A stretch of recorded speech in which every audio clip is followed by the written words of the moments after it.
All right, Coach. It's amazing. Before we started taping here, you were going through some history with numbers, and any one of those numbers that you just told us off camera stick out to you?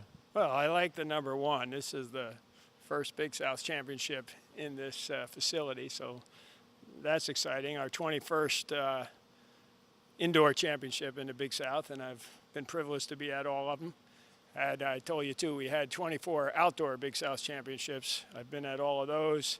27 cross country championships that I've been to. So this is my 72nd Big South championship. So either I'm getting old or time is flying, one or the other. No. You're the man for the job. That is for sure. When you talk about hosting this facility and showing it off, we've talked to you a number of times about that. But what is it like to do it in conference and have all these schools come in here and kind of see what we have to offer? Well, right now we're really working to get it cleaned up because there were a number of meets in here last week, and when you get 1,000, 1,500, I came in here Sunday, there must have been 2,500 people in here. It trashes the place, so we're trying to get it nice so that our colleagues will be happy to compete here, but I think that everybody's been in this facility by this time, so they're knowing what to expect, and we want to give them a good meet. We're focused on it.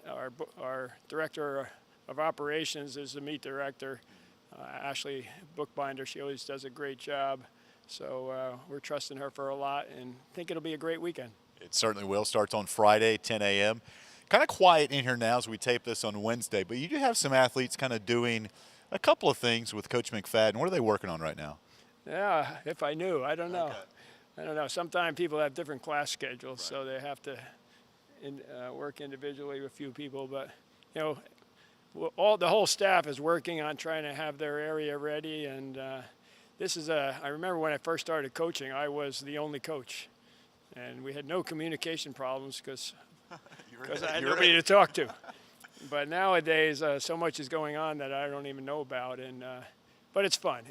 The key is to have good people and be able to trust them, and we have that around us, both above us and below us, so to speak. So I'm really enjoying these days. So all you need to worry about is when they have the trophy. All right, Brandy, meet us over the podium. That's all you have to do, right? No, the athletes have to. I don't get to earn it. I don't earn a single point in this meet, so we have to trust a lot of people. We have to trust a lot of athletes, but we like where we are going into the championship, and a few people are dinged up here and there a little bit, but that's part of it. Everybody struggles with that. We're trying to avoid the flu. Had two more that got the flu over the weekend, and you don't control everything, but it's all part of it, and we'll come out here and see what we can do. We'll preview both sides for us. What are you up against, and what are teams up against when they see Liberty come in here on Friday? Well, I like where we're sitting. On the women's side, I think High Point is probably the second-ranked team right now. And on the men's side, Campbell's the one that's been giving us the challenge all along. Early on, it looked like they might on the women's side as well, but they seem to have had a few issues that some of their better people aren't showing yet. Of course, you never know. You come to the championship, and there could be somebody there that you haven't seen all season, and they're getting ready and bring them out. So that's why you run the race. I make my predictions just to try to know how things are going, but I've learned a long time ago that we don't control results. We control our attitude.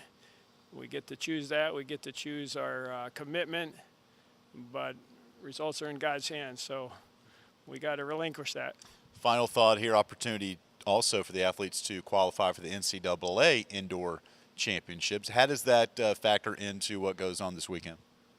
Well, it actually has quite a big effect on us because the guy we have that has a shot at getting to nationals at this meet, very much so, is Marcus Ballingy, and I wouldn't even be putting him in the multi if we weren't trying to get to nationals because he's more valuable by doing the individual events.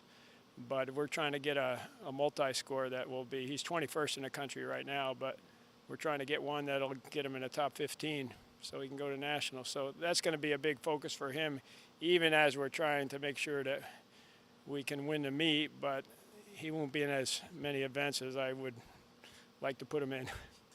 Any particular event that you're looking forward to kind of see how it all shakes out?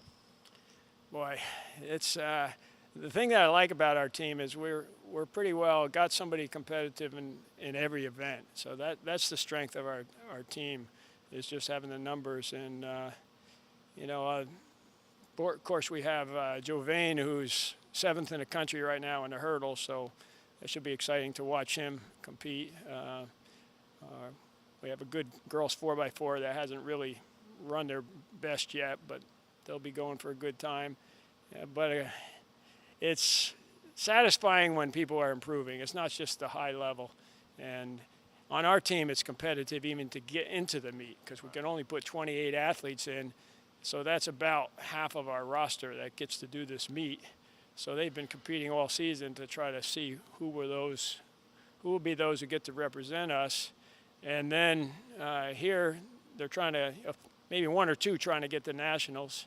You know, Alejandro in the 200, 400, if he had a great race, he might have a shot at going. But others are trying to get to the ECAC and IC4A championship with their performances. So there's a lot going on. That's track and field. People say it's its own monster.